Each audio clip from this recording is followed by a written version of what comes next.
ఇది కేవలం సమాచారంగా మాత్రమే భావించండి. వైద్య నిపుణులను సంప్రదించండి.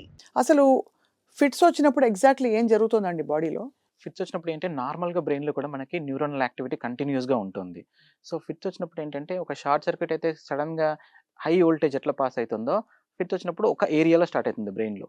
స్టార్ట్ అయ్యి మొత్తం 2 సైడ్ ఆఫ్ ద బ్రెయిన్‌కి కంప్లీట్ ఇంపల్స్ ఒకటేసారి నార్మల్ కంటే ఒక 10 టైమ్స్ టు 100 టైమ్స్ ఇంపల్స్ ఎక్కువ స్టార్ట్ అవ్వడం వల్ల నార్మల్ కాంట్రాక్షన్ కంటే ఎక్కువ కాంట్రాక్షన్స్ రావడం అన్నట్టు. అంటే ఇవన్నీ న్యూరల్ ఇంపల్సెస్ అనేవి ర్యాపిడ్‌గా స్ప్రెడ్ అయిపోతాయి అన్నట్టు ఎంటైర్ బాడీకి. అందుకనే ఆ మూవ్‌మెంట్స్ కూడా మనం ఎంతమంది పట్టుకున్నా కూడా మనం కంట్రోల్ చేయలేకపోతాం అన్నట్టు.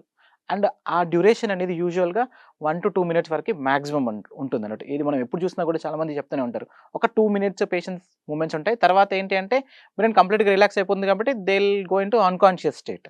సో, యూజువల్‌గా ఎనీ ఫిట్స్ ఈవెంట్ అయినా కూడా ఒక 2 మినిట్స్ వరకు ఉంటుంది. అందుకని చాలా సార్లు ఏంటి అంటే ఐరన్ రాడ్ పెట్టగానే తగ్గిపోయింది అనుకుంటారు. బట్ ఏం పెట్టకపోయినా కూడా చాలా సార్లు within 1-2 minutes that movements will get controlled. ఇది రైట్. Normal fits. హ్మ్. ఒక్కటి దీంట్లోనే ఏంటి అంటే ఒక ఫిట్స్ మోర్ దెన్ 5 మినిట్స్ ఇట్లా కంటిన్యూ అయితున్నాయి అనుకోండి. దాన్ని స్టేటస్ ఎపిలెప్టికస్ అంటారు. స్టేటస్ ఎపిలెప్టికస్ అంటే అనేది ఇది మాత్రం మెడికల్ ఎమర్జెన్సీ. స్టేటస్ ఎపిలెప్టికస్ ఎందుకంటే ఇట్లాంటి స్టేటస్ ఎపిలెప్టికస్ ఉన్నవాళ్ళు చాలా సార్లు హాస్పిటల్ కరెక్ట్ టైంలో సరైన వైద్యం అందకపోతే వెంటిలేటర్‌కెళ్ళే ప్రమాదం కూడా ఉంటుంది వాళ్ళకి. ఓహో! ఆహా! ఎందుకంటే కంటిన్యూయస్‌గా రిపీటెడ్ యాక్టివిటీస్ ఉండేసరికి బ్రెయిన్ అనేది కంప్లీట్ షాక్ లాంటి స్టేట్‌లోకి వెళ్ళిపోతుంది. అండ్ పేషెంట్ స్పృహ తప్పిపోతుంది. మైల్డ్‌గా మెల్లిగా కోమాలోకి వెళ్ళిపోవడం ఇట్లాంటివి జరుగుతుందన్నట్టు.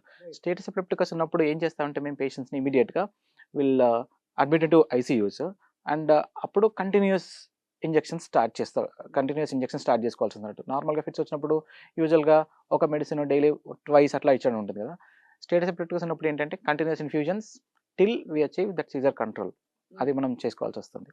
అండ్ ఇట్లాంటిది కాకుండా there are newer terms also like refractory status అని అంటారన్నట్టు. అట్లాంటి వాళ్ళకేంటి అంటే we have to induce coma also. ఓహో! ఎందుకలా? ఎందుకంటే బ్రెయిన్‌ని మనం రిలాక్స్ చేయకపోతే కంటిన్యూయస్ ఫైరింగ్ వల్ల మిగతా ఆర్గాన్స్ అన్నీ కూడా షాక్‌లోకెళ్ళిపోయే అవకాశం ఉంటుంది. అట్లాంటి వాళ్ళకి బీపీ చేంజెస్ రావచ్చు. అండ్ మన బ్రీతింగ్ కంట్రోల్ అంతా బ్రెయిన్ నుంచే వస్తుంది కాబట్టి, ఆ బ్రీతింగ్ కంట్రోల్ కూడా తగ్గిపోయే అవకాశం ఉంటుందన్నట్టు. కానీ ఫిట్స్ అన్నది ఒక పక్షవాతానికి ప్రికర్సర్ అని అనుకోవచ్చా?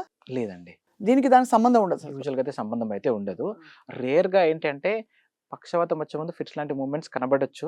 కాబట్టి చాలామంది ఏం భయపడుతుంటారంటే ఫిట్స్ వచ్చిన వాళ్ళు నాకు నెక్స్ట్ ఏమైనా పారాలిసిస్ వచ్చే అవకాశం ఉంటుందా అని భయపడుతుంటారు. బట్ అది జరగదు. పారాలిసిస్ వచ్చిన వాళ్ళకి మాత్రము బ్రెయిన్‌లో ఉండే చేంజెస్ వల్ల ఫిట్స్ రావచ్చు.